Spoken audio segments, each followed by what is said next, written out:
Muito bem, estamos todos aqui. Vamos sem mais delongas para a nossa aula. Os próprios chineses se chamam, em chinês, do país do meio. O que é esse meio? País do centro da Terra, país do meio da Terra. Então, é o país que está no centro do mundo, né?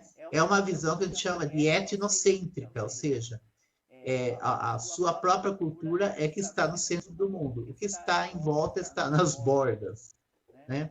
Os chineses têm um termo antigo, né?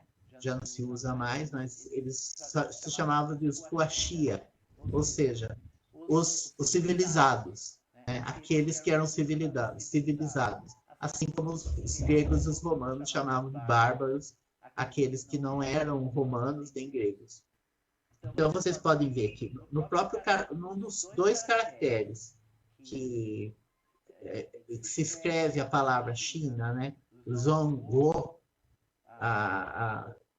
desculpa como o meu mandarim está meio enferrujado, tá? Não reparem a pronúncia.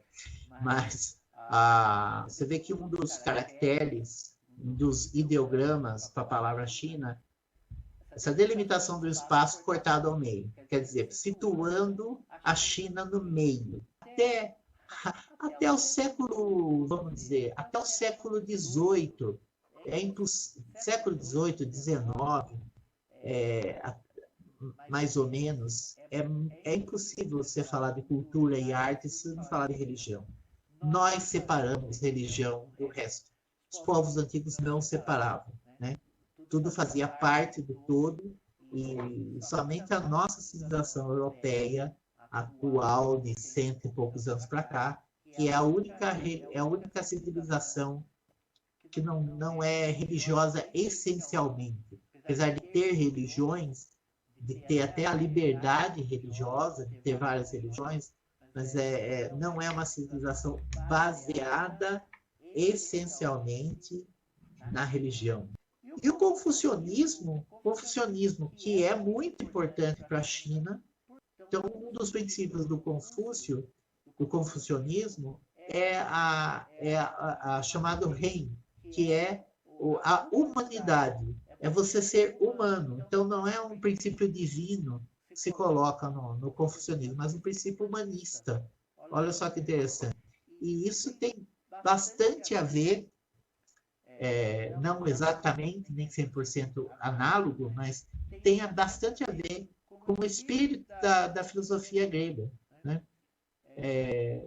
E também de correntes filosóficas que não são nem platônicas nem aristotélicas, como, por exemplo, os epicuristas, os estoicos, que estão até bem mais preocupados de como chegar a um conjunto de regras, um conjunto de formas para você viver melhor, né? O Confúcio tem muito a ver com isso, né?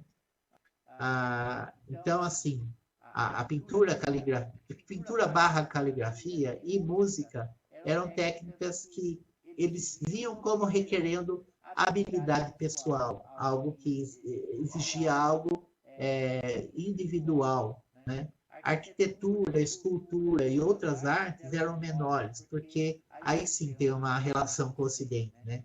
Arquitetura e escultura, tanto lá como cá, eram consideradas artes mais brutas, né?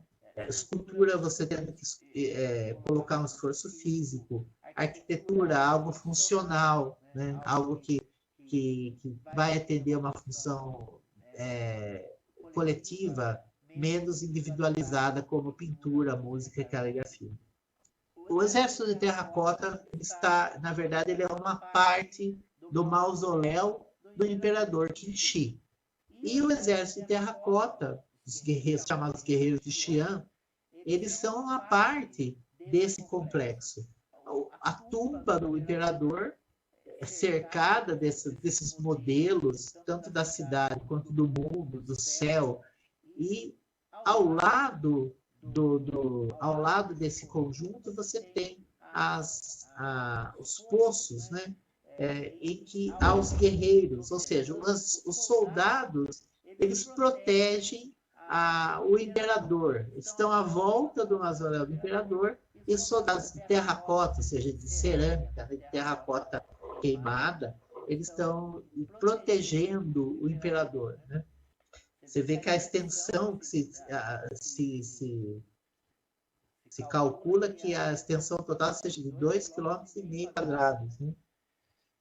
Originalmente, você tinha 8 mil soldados, 130 carros de guerra, 520 cavalos, vocês veem que tem as figuras dos cavalos, e 150 cavalos de cavalaria. Né? Os soldados eles têm armas reais, eles seguram armas reais. Então você tem lanças, você tem arcos, arco e flecha, né? Arcos, espadas feitas de bronze. Né? Supõe-se que essas armas sejam armas originais que teriam sido usadas pelo exército mesmo. Né? Supõe-se. Você tem as cinzas dos soldados, dos cavalos, perto das estátuas, né? Desculpa, perto do mausoléu do imperador. E você tem também figuras de artistas, acrobatas, de músicos, além dos soldados. Também nós vamos ver que essas figuras originalmente eram pintadas, eram todas coloridas. Mas a partir do momento que foi aberto, o túmulo começou a se perder a coloração. Muito rápido. Então, o contato com o ar, isso estava tudo enterrado. A partir do momento que foi desenterrado, foi sendo escavado, elas foram perdendo a cor. Né? Nós vamos ver uma simulação da cor original que essas estátuas tinham. Então, vocês veem aqui um dos poços em que há essas figuras. Nenhuma dessas figuras são iguais umas às outras. Né? São todas individualizadas. Supõe-se que retratam ou tentam retratar fielmente os soldados reais que existiram. Né? É muito impressionante o grau de realismo que atinge. Né? Vocês veem que é uma época que no Ocidente a gente já teve a arte grega, né? Nessa época nós estamos no helenismo, que existe um realismo na retratação da figura humana, e aqui, sem contato com essa cultura grega, ou seja, um desenvolvimento independente da cultura ocidental, você tem também um grau de realismo, né? Um grau de fidelidade, nós diríamos hoje, fotográfica, né? Com figuras humanas, né? A ponto de você reconhecer individualidade, de reconhecer diferenças entre as pessoas que estão aqui retratadas.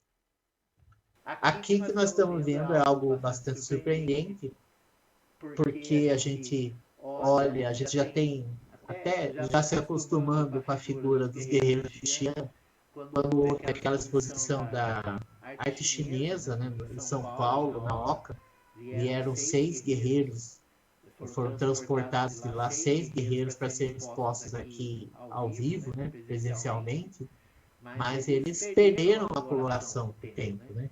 E a partir do momento que foi aberto a câmara onde estavam os guerreiros, a cor deles foi se esmaecendo, foi perdendo gradualmente. E então, com os vestígios de cor que sobraram, eles fizeram essa simulação de como seria a cor original. Né? Imagine só todo aquele exército, todos aqueles muitos soldados, né? Voltando aqui, pintados, né? Como devia ser muito bonito, né? Mesmo sendo um exército, pensando na questão toda da guerra, mas em termos estéticos, seria muito bonito. É claro que isso aqui é uma simulação de cor, não é uma simulação do tratamento, ou seja, não dá para a gente saber como a cor era aplicada, se era tão viva assim, isso aqui é feito com tintas modernas, né? Mas, enfim, para dar uma ideia, né? Como as simulações de estátuas gregas e romanas que nós temos hoje, nós sabemos que eram todas coloridas também, né? Nós temos aquela ideia da estatuária antiga sem cor, né, com a cor da pedra, por conta do que chegou até nós, nós vemos essas estátuas sem cor, mas elas eram todas pintadas. Quase não existe escultura antiga que não tivesse sido pintada. Muitas, para dizer da maioria das culturas sobre a Terra. Não é exceção os guerreiros de Xi'an pintados sobre a cerâmica.